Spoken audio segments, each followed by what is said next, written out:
Hello, it's Gab and Dad reviewing a movie. Dad, of course. Gab, my daughter. And last night we went to see Star Trek. And what do you think? Well, do I need to remind the people what Star Trek is? Everybody knows what Star Trek is. Okay, so this film is taking what everybody knows about Star Trek, but going back to the origins, reinventing a little bit of the origins, the backstory, specifically for Kirk and Spock, a little bit of their childhood context, how they met at Starfleet Academy, and how they came into their personalities and how their friendship came to be amidst all the adventures of the Enterprise as we would expect. And a good movie, we enjoyed it. And we went with Gabrielle's son, my grandson, who also enjoyed it. So it's an intergenerational movie. And on a personal note, when you were 1 year old, you used to watch Star Trek on television in your high chair. So you told me. Trust me on this. And the first film I think we saw together was Star Trek: The Wrath of Khan when you were about 7 or 8. So scarred me. We have a family history of Star Trek. This was a very good film.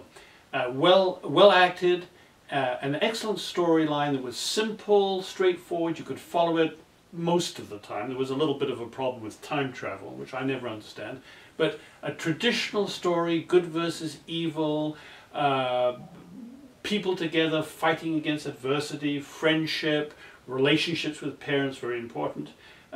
In some ways it could have almost been set in the 19th century, like Russell Crowe's Master and Commander. You say that about every movie. Ship of the line, you know, men struggling with adversity, except in this case it wasn't a ship of the line sailing in uncharted seas, it was the Starship Enterprise flying in uncharted galaxies. Yes, Dad, that's true. It's got those classic elements. Beautiful. I was touched by that before I fell asleep. It's got those elements like most the classic sci-fi canons do, and that's what makes them accessible, and that's what makes them transferable to the sci-fi world, because then you can throw in lasers and aliens, but it's those universal and heartfelt themes that, of course, are what engages us and makes it relevant. What did you think of the special effects? You know, the alien spaceship, and all of that. I thought they were top notch. I don't think there was anything revolutionary here. It had a very sort of Star Wars feel,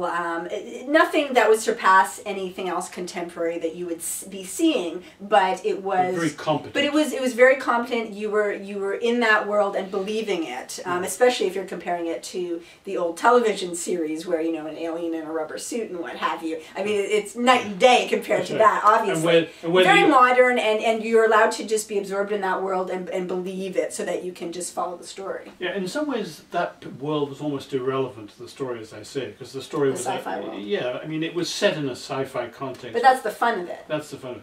Now, what about the characters? Well, that's the heart of it. Yeah, the Captain Kirk and the two principal characters, although there's a good ensemble acting here. Great cast. A large number of very good performances. But the two central characters are Kirk, played by Chris Pine, and Spock, played by Zachary Quinto. Zachary Quinto. And so say something about these characters.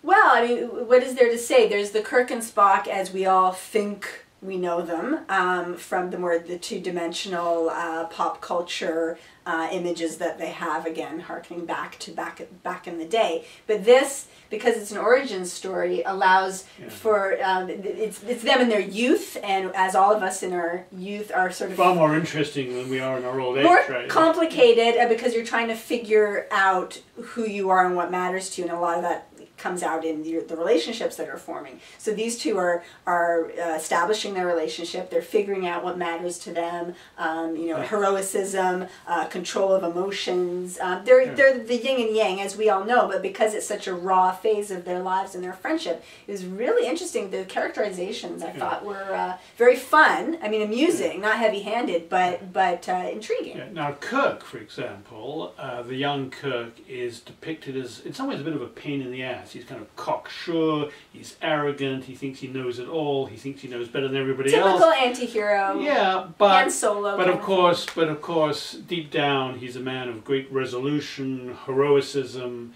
with a capacity for friendship. Sure. But he can at times be a real pain in the ass. Well, he has the legacy of his father's heroism, which is sort of a bit of a weight he has to bear, but also something to live up to. Yeah. And I relate to that myself, of course. I'm glad you said that. So that's a typical element of, you know, the conflicted hero, etc., etc. But it was done very, very nicely in a modern way, in a relatable way, and in a light kind of fashion. It wasn't sort that's of, the performance. It wasn't you know, annoying or oppressive. It was done in a nice sort of light way. Yeah. And Spock is an extremely interesting character because, of course, he evolves into this senior Vulcan who prizes logic above all else, certainly logic above emotion. But in his early days, as shown in this film, it was a bit of a different story. He was trying to get his logic legs, and it was interesting how the emotion, the conflict with fighting his emotions, and how they played off each other. Yeah. It was a great central, as I said, you know, heart to this story, and then the rest of the cast just filled out all the other elements of humor and the camaraderie, which really which pulls you in. I wanted more. I want to hang out with these people this weekend. Well, I'm not planning to hang out with anybody like that this weekend. Certainly no Vulcans are in my immediate social calendar. But yeah, the ensemble act was excellent. It was fun seeing, you know, the early Bones, the early Scotty, the early Zulu. And of course there was also some link to the past. There were some of the famous lines from the TV series that were used in the film. Intentional little touches. Intentional little kind of references to the early days of Star Trek, which the audience, which in good part was an older audience, responded to. They clapped, they cheered, hooting and whatnot. They were wallowing in reminiscence. It was just that right amount because, I mean, we're not diehards, but I think that there's the potential to offend or misguided. There could be misguided attempts to bring those elements in to appease or as a bag of tricks. But it was done with just the right touch, and brought us all together. Yeah, so I would say this movie is a winner. It's very entertaining. It's agreeable. It's intergenerational. Three generations of our family went to see it, and each one of us, I think, maybe in slightly different ways, really enjoyed it. And I think we can highly recommend it. Are there going to be sequels to this? I suppose so. I think there will be. I really hope there will be. I hope that the franchise will live long in this incarnation. But isn't it amazing the power of this franchise? Gene Roddenberry invented it, 40 years ago? Maybe even longer. Over almost 50 years ago. And admittedly in a somewhat different form, but not that different a form. It's still going strong. Yeah, it's really amazing. May it continue. May we all. May we all live and prosper.